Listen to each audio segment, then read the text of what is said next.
గోడు ప్రసాద్ గారు.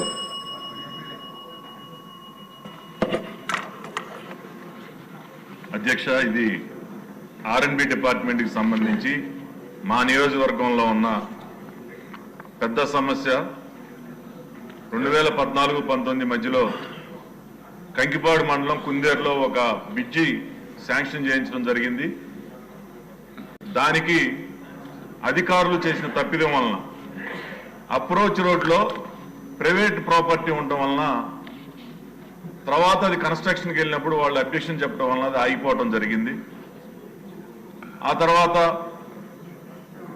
దానికి ఫైనాన్స్ డిపార్ట్మెంట్ నుంచి క్లియరెన్స్ రాకపోవటం, తర్వాత ఎన్నికలు రావటం, మళ్ళీ ఆ తర్వాత వైసీపీ ప్రభుత్వంలో ₹1 కూడా దానికి కేటాయించకపోవటం, ఆ బ్రిడ్జి ఈ రోజున దాదాపు 60-70% పూర్తయిన బ్రిడ్జి మళ్ళా శిథిలావస్థకు చేరే